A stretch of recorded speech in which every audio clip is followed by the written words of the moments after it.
The play action pass with verticals is tough. It's very tough. And you're going to be weak in one area. We're in it, like I said, long yardage, which I think is great. Take them out of their routes, take them out of their patterns. Or a team that we feel we can dominate up front and we can play with 6 in the box. A good team that's as good as you are, 1st and 10, they're going to get 4 or 5. Okay, if you live in this. Okay, or you can play, a lot of people read this. If they see the vertical, he'll pull out and they'll end up quarter here to protect, this seam. But as a standard rule, he is going to hold and he is not going to support that run, that B gap, as quick as he's going to protect that vertical. Okay, so he's going to wait. If he sees the ball, the stretch play coming, he's sitting waiting, he sees it handing off, it's stretching to him anyhow. Then all he's got to do, he's got to beat that receiver into that B gap when that play stretches to him. Does that make sense? So he'll be a little bit late on that. When they read it well, when our front plays it well, they get 2 or 3, and we can live with that. Sometimes you shut it down totally. Other times they're going to get you for 4 or 5. And that's the weakness of it, and that's why every one-back team tells you, to run the ball if there's 6 in the box. So, getting back to our reads, okay, if other things that can happen, okay, right here with my reads, as I protect over 2, okay, he can go flat.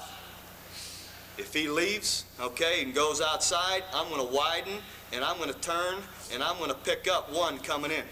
Again, what happened? He became 1, he became 2. Okay, get under number 2 and stay with number 2. Okay, so he'll widen out.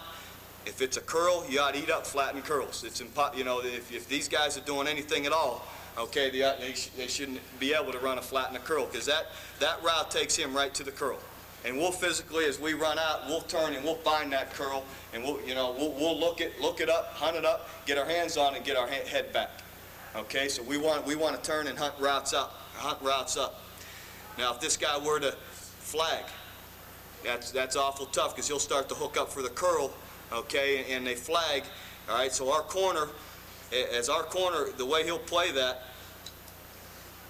as he's getting that, and that corner's getting an inside release, he's jamming it, he's calling in. He'll turn inside and work out at a 45-degree angle to sit off of that flat, so that if he does flag, he's between the flag and the flat.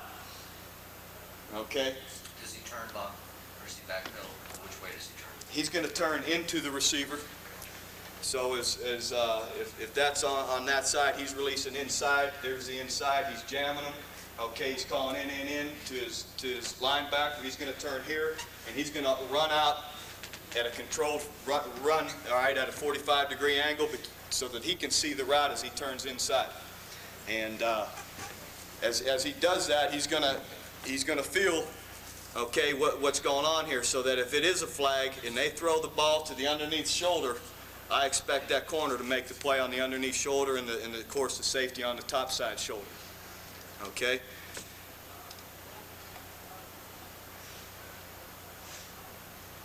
Okay, the only other thing now that can happen, okay, is that receiver can cross.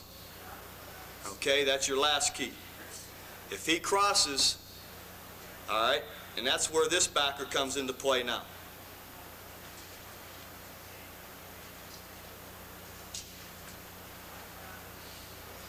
Okay, if he crosses, he is no longer becoming 2. All right, they block here and he crosses. All right, and say they run the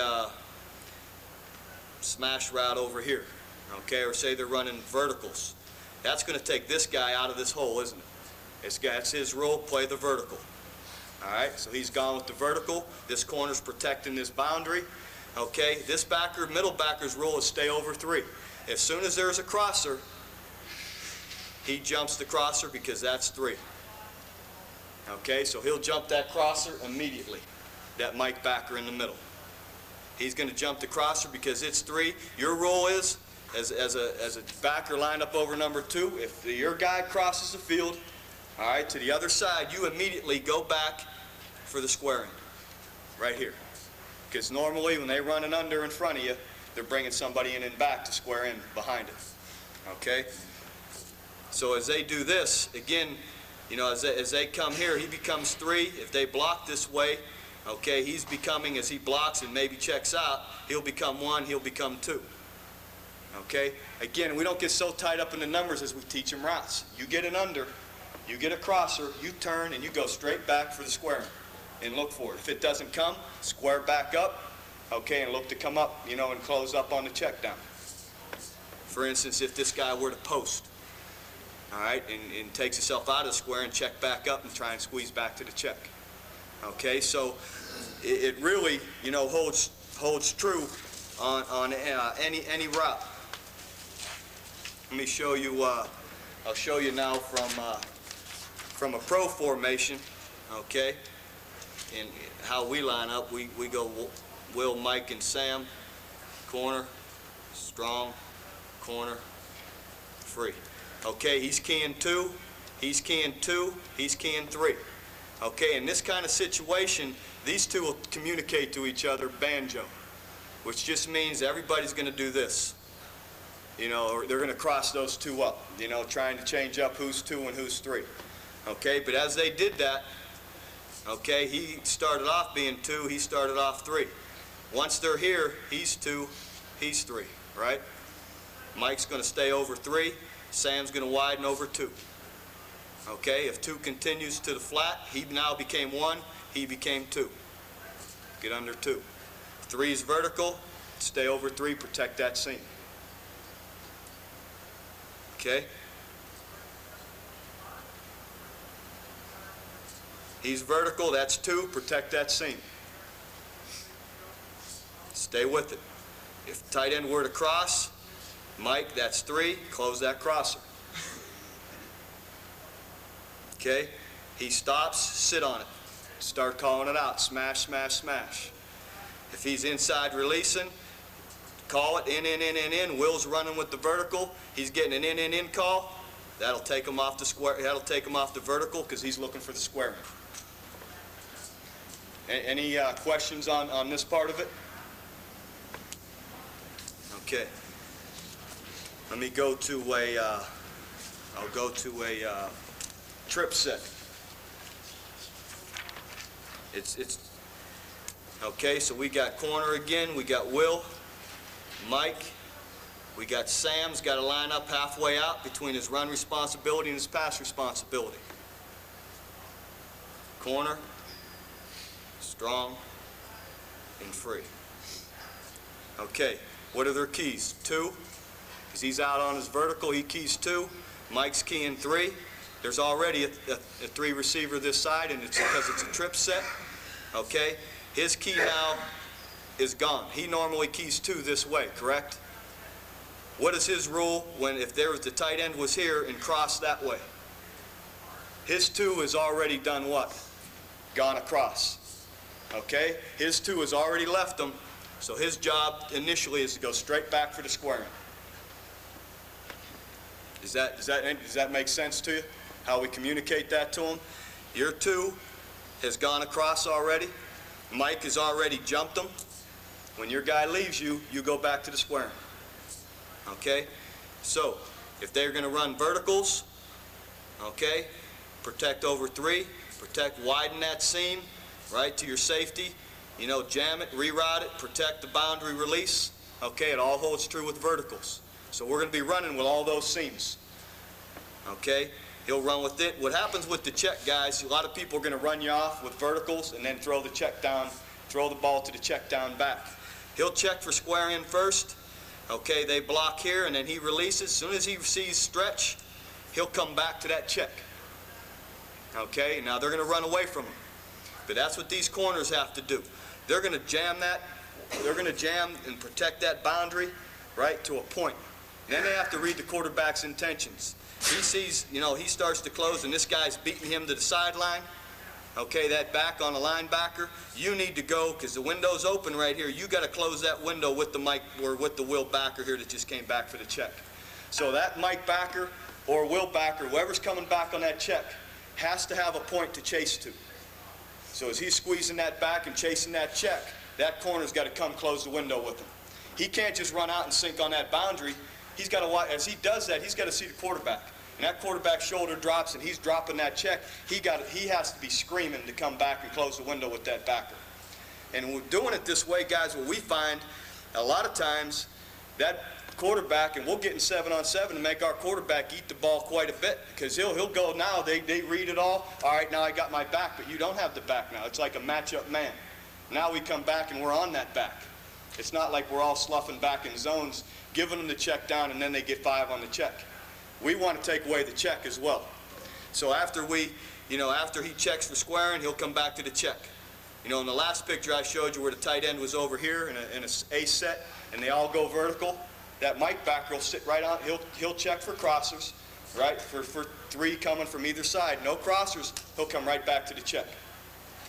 Okay, so right here, in another popular out, people are going to cross the tight end, square in at 15, right, verticals and verticals. In our alignment, in our coverages it handles it, Sam, protect vertical. Corner, widen, protect that boundary. Mike, protect over 3, right? Three's leaving you, okay? Will, right now, he like we said, tier 2 is already on the other side. Will come back for the square in and take the square in, as well as the free safety will be closing it. Okay, Mike will be following this tight end across that 3, squeezing it to his corner.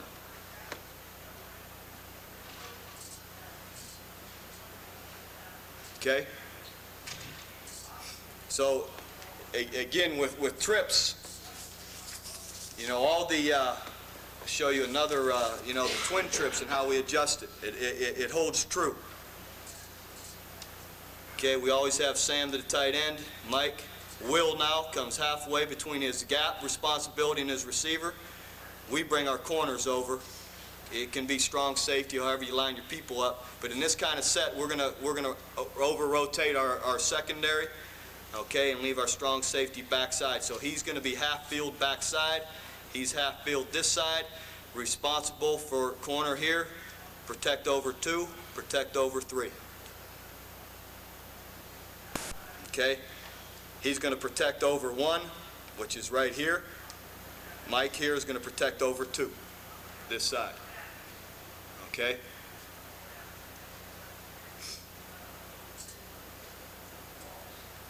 We get verticals, wall your vertical off. Popular out for everybody, stop and smash. Corner's going to run under that side, free's going to squeeze it. Okay, you get a lot of people, there's only a few combinations you get from like the trip sets, and again, it's just working them. It's working them.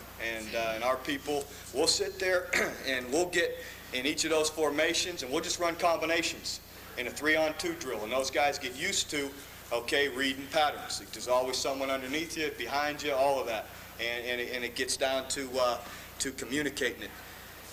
Before we, going kind of fast, any questions, at all with the pattern reads before I get into some tape? Do we attack those people, or do we let them go 4 or 5 yards downfield, or is that something we No, I'll go over it now. What you don't want to, those linebackers, those inside people, as those receivers release, it's more of a catch.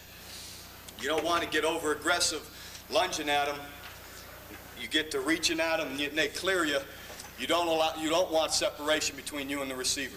So as we slide out, it's a very controlled. You don't want to turn your shoulders where he beats you the opposite way. It's a controlled. Once we start to engage, now we get more physical. We want to get the hands into the chest plate if we can. If we can grab that chest plate, grab it, use those hands. Okay, the corners that line up on top of the people on the line of scrimmage often will be more aggressive. They'll get into the guy right now, and they're more used to doing it. The inside backers are more cautious. They don't want to lunge and create separation between themselves and the receiver. So it's a slide, it's an engage. And now I've caught the guy, and now I'm going to ride him. Okay, as I ride him, I want to try now to take him out of his pattern. We want to try to get our hands on you. In college school, you can do that one ball not here. That's right.